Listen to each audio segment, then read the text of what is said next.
Hello बच्चों, मेरे YouTube channel ज्ञान जागरण कोचिंग सेंटर में आप सभी का हार्दिक स्वागत है। आप हमारे चैनल को लाइक शेयर कमेंट तथा सब्सक्राइब करें और हमारे वीडियो को अंत तक देखें। आज हम आपको क्लास 10 एनसीईआरटी में चैप्टर 5.1 समानांतर श्रेणी के कुछ क्वेश्चन के बारे में बताएंगे।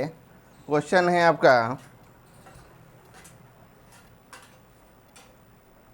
क्वेश्चन 3, निम्नलिखित में से प्रत्येक एपी के लिए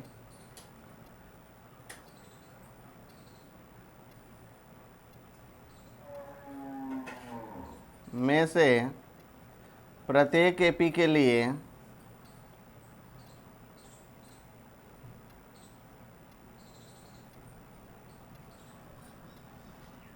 प्रथम पद और सार्वभौमत्तर लिखिए।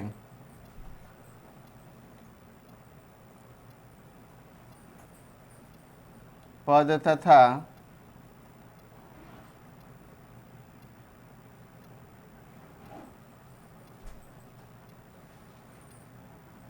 अंतर लिखिए।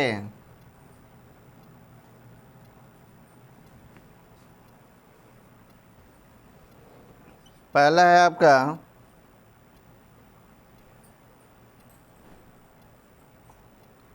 3 1 -1 और -3।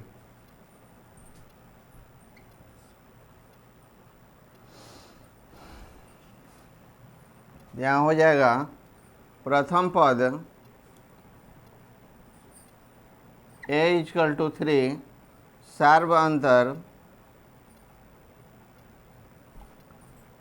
d = a2 - a1 बराबर a3 - a2। तो हो जाएगा आपका -1 - 3 बराबर -1 - 1 इक्वल टू -2 इक्वल टू -2 इसलिए d बराबर हो जाएगा आपका -2 यही आपका क्या हो जाता है, राइट आंसर हो जाता है।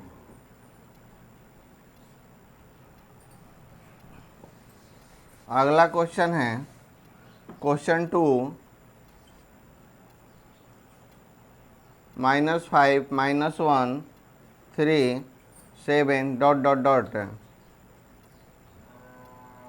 हो जाएगा यहाँ प्रथम पद a = -5 सार्व अंतर d = a2 - a1 equal to हो जाएगा -1 - 5 इक्वल टू -1 + 5 -1 + 5 इक्वल टू क्या हो जाएगा आपका 4। तो प्रथम पद a = -5 और सार्वंतर d = 4। यही आपका क्या हो जाता है, आंसर हुआ। अब कोई मान आपका बटा में दे दे और उसका प्रथम पद और सार्वंतर कैसे निकालेंगे। जैसे क्वेश्चन आपका 3 है तो 3 में दिया हुआ है 1/3 5/3 9/3 और 13/3। अब इसका हम क्या करेंगे, जब भी बटा में है तो इसका सार्वंतर कैसे निकालेंगे। तो प्रथम पद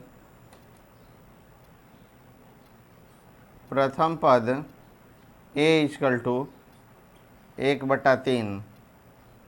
ये आपका प्रथम पद a = 1/3, ये आपका आंसर हुआ। सार्वंतर अब हम कैसे निकालेंगे, सार्वंतर d कैसे निकालेंगे, तो क्या करेंगे a2 - a1। तो a2 आपका कितना है 5/3 है, i1 कितना है 1/3 है। तो यहाँ क्या करेंगे 5 - 1/3 यानी कि 4/3। d आपका क्या हो जाएगा 4/3।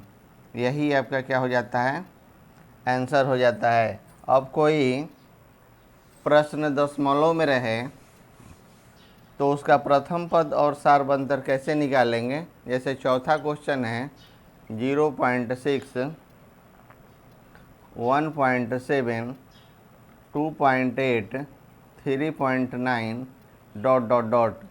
अब इसका जब दशमलव में है तो इसका हम प्रथम पद और सार्व अंतर कैसे निकालेंगे। तो प्रथम पद सेम होगा, जो पहला पद होता है शुरुआत का, जैसे 0.6, तो ये आपका क्या हो जाएगा, प्रथम पद आपका हो गया प्रथम पद a = 0.6। अब इसका हम सार्व अंतर कैसे निकालेंगे।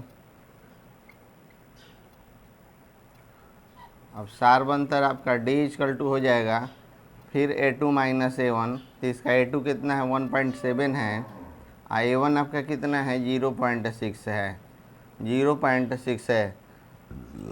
तो 1.7 में से 0.6 को माइनस करेंगे तो बचेगा आपका 1.1, तो d बराबर हो जाएगा 1.1। ये आपका क्या हो जाता है, राइट आंसर हो जाता है 1.1। अब नेक्स्ट क्वेश्चन है,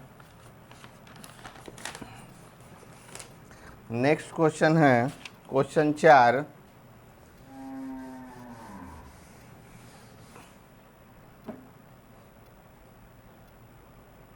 क्वेश्चन 4, निम्नलिखित में कौन कौन एपी है।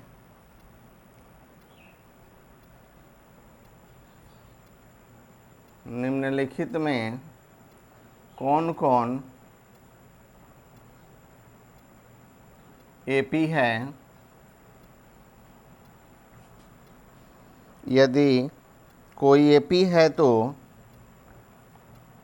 यदि कोई एपी है तो इसका सार्व अंतर ज्ञात कीजिए। इसका सार्व अंतर ज्ञात कीजिए और इनके 3 और पद लिखिए, और इनके 3 और पद लिखिए।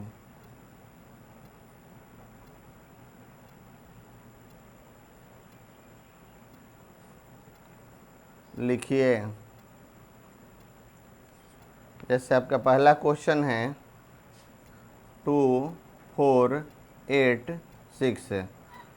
अब इसको हम कैसे सॉल्व करेंगे। 2 4 8 6 इसको सॉल्व कैसे करेंगे। जैसे मान लिया कि a1 बराबर 2, a2 बराबर 4, a3 बराबर 8 और a4 बराबर 16, मतलब 2 4 6 8 है। अब सार्व अंतर निकालना है। सार्व अंतर, तो सार्व अंतर कैसे निकालेंगे।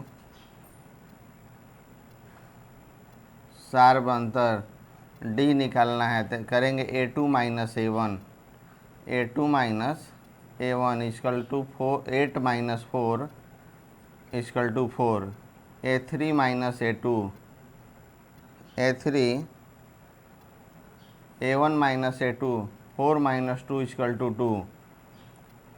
अब उसके बाद हो जाएगा a3 - a2, 8 - 4 = 4। उसके बाद हो जाएगा a4 - a3 = 16 - 8 बराबर 8। अब ये क्या है, तीनों समानांतर नहीं है, इसलिए इसका मान क्या आएगा, तो लिखाएगा कि यह, इसलिए यह AP में नहीं है, AP में नहीं है, क्योंकि D का मान बराबर नहीं है। जब D का मान बराबर नहीं होगा तो AP में नहीं होगा, और जब AP में अगर नहीं होगा तो इसका अगला 3 पद नहीं निकलेगा। अब इसी का है सेकंड क्वेश्चन 4 का 2, 2 5/2, 3 7/2 ... तो अब यहाँ हम क्या करेंगे इसको सॉल्व करने के लिए, कि मान लिया कि a1 बराबर 2, A2 बराबर 5/2, A3 बराबर 3 और A4 बराबर 7/2। अब हम सार्व अंतर निकालेंगे। तो सार्व अंतर कैसे निकालेंगे? सार्व अंतर जिसको D बोलते हैं, तो D कैसे निकालेंगे? तो A2 माइनस A1, तो हो जाएगा आपका 5/2 माइनस 2 यानी कि 5 माइनस 4/2 यानी कि 1/2। अब उसके बाद हो जाएगा A3 माइनस A2, तो A3 आपका कितना है? 3 माइनस 5/2, तो 6 माइनस 5/2 यानी कि 1/2। उसके बाद हो जाता है A4 minus A3, A4 minus A3 तो 7/2 माइनस 3 बराबर 7 माइनस 6/2 यानी कि 1/2। ये क्या है? तीनों आपका बराबर है, समानांतर है। तो इसलिए D बराबर आपका हो जाता है 1/2। 1/2 यह AP में है, यह AP में है। जब यह AP में है तो इसका अगला 3 पद निकलेगा। जब यह AP में है तो इसका अगला 3 पद निकलेगा। तो क्या करेंगे? अगला 3 पद तो अगला 3 पद आपका कैसे निकलेगा? लास्ट आपका क्या है? 7/2 और प्लस D का मान कितना है? 1/2। तो यहाँ हो जाएगा 7 प्लस 1/2 यानी कि 8/2। हो गया आपका 4। अब इस 4 में फिर क्या करेंगे? ये अंतिम पद हो गया 4। 4 में फिर 1/2 जोड़ देंगे। 4 में 4 प्लस 1/2 तो हो जाएगा आपका 8 प्लस 1/2 यानी कि 9/2। फिर 9/2 आपका अंतिम पद हो गया। फिर 9 में D का मान 1/2 जोड़ देंगे। ऐसे ऐसे करके